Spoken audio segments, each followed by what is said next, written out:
Welcome to the video podcast. My name is Florence Straka. This video podcast is all about life experiences, blogging, how-to, inspiration, and mindset. In today's episode, I am continuing from where I was telling you about my mom finally moved and was very, very sick. And that's where I'm going to continue from. So as I mentioned, I was there going back and forth almost every week to see how she was doing. Gradually, she got better, much better. And we have started on building on the land.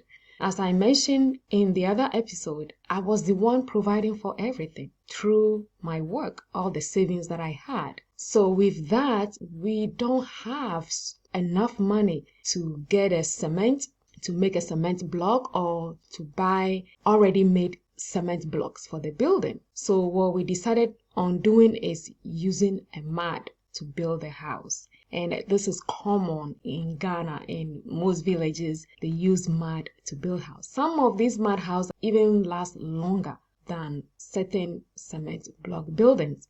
So we decided on one. Our mom hired a guy started helping. So she already started developing the land, clearing all the things that needed to be clearing, uprooting all the roots, all the stumps on the plot, so it will be ready to be used. And I think those were some of the things that got her really sick as well, because she was just there constantly, just working on those manpower. Nobody is helping, just her. And so that really got her sick, plus everything else. So at this point, I was so grateful that her health came back to normal. She's moving around. So we had the guy started on the work. They dug the foundation. They put in what necessary things needed. And then they started using the mud.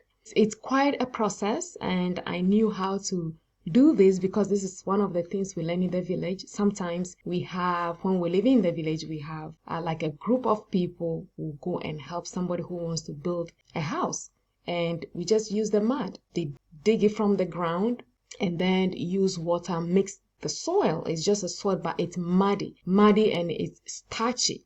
So it sticks together. It's not a sand. You don't use sand. This is actual mud clay, like a clay type, where it sticks together. When you take piece and add it to the other piece, it brings it together. So that's what they use. And when you dig deeper to the ground, you will have this type of mud or soil to use. And it's not just a regular soil. It's muddy soil. So this is what they did. And the person started building. So we decided to build just 2 rooms.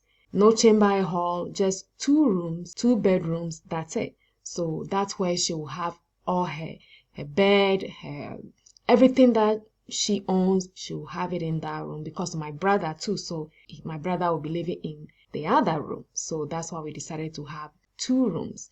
And that's all we can afford at the moment, because even without the cement, we're going to need a cement to build around, after the house is built, around like a concrete around the base of the building. So even if there is a rain, if there is wind, that will hold the building together.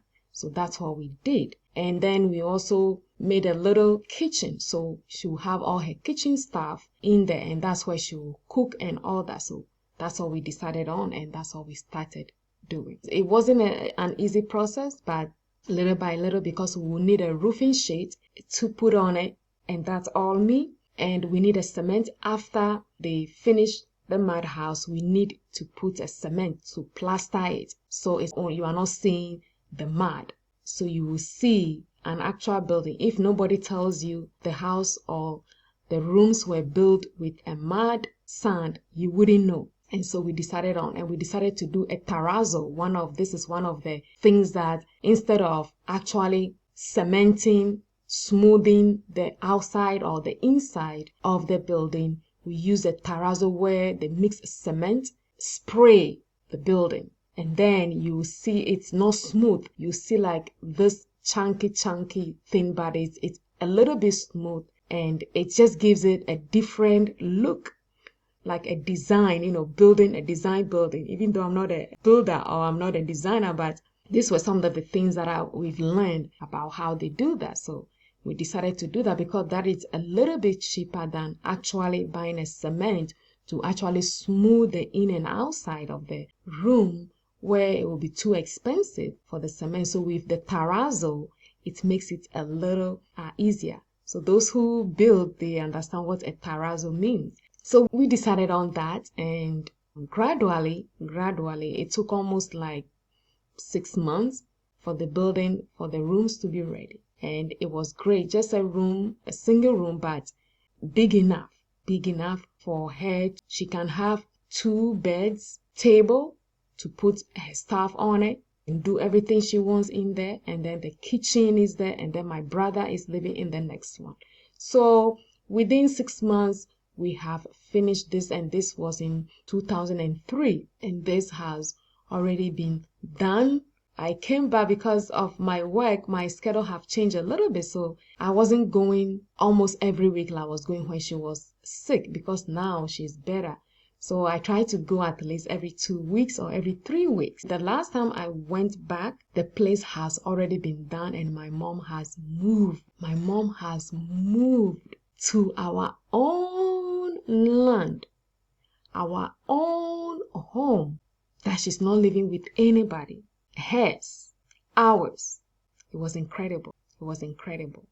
So I went one day. She didn't even tell me because I knew we were almost done, because I gave money for the roof. When it's done, I gave money for the terrazzo, the cement, and all that they have to do. She's still working at the place because she still have to clean the place. She started planting cassava and corn, cocoyam, all there, because the place is huge. It's big place. And I think the person also needs money, so they gave it like 100 by 100, not like today you have, I think, 100 by 80 or maybe 90 by 80. This is 100 by 100. So it was a huge, big plot that we had. And so she already have all those things planted. So by the time she moved in there, there's food, almost food is ready to be eaten. And that's how strategic she was. She planned things. She planned ahead of things. But I just couldn't know why she didn't plan our staying in that village, overstayed in that village. But it's life. We go through things without knowing. Certain things just cripple us. And I think that was one of them, living in that village. She was just crippled. And so I went in one weekend every time, because my aunt lives further from where my mom lives. My aunt is here first. So I pass through my aunt before I go to my mother. My aunt also purchased a plot just close with us, so we can be standing in our home and we can see my aunt. So it was my aunt's idea for my mom to buy that land. She told me, she said, well, did you know your mom moved? I said, what? I was excited. I can't wait to see the building, because I haven't been there for almost like over a month. I wasn't able to come for over a month, so I was excited, and I went, and it was amazing room, amazing home, amazing. It was great for at least a place to be living, habitable. She made it so habitable. And that's how we own our land, we own our home. Through her planning, all the things that she planned to do. And I was so grateful that I was able to do it through my saving from my work. If I had just wasted all the money buying unnecessary things, see this, that, oh, I like this, buy that, like women, how we buy stuff, things we don't even need. If it wasn't through my savings, I wouldn't be able to even give her the money to buy the land, to even start anything. I was grateful that I was able to do that. I was able to do that, to buy the land for her to build a house for us. It was amazing. This really alone was a testament of life experiences, things we go through, to where we land. It's amazing. If you are watching this on YouTube, subscribe to the channel. And wherever you listen to your podcast, I hope your day goes well, and thank you for listening to me.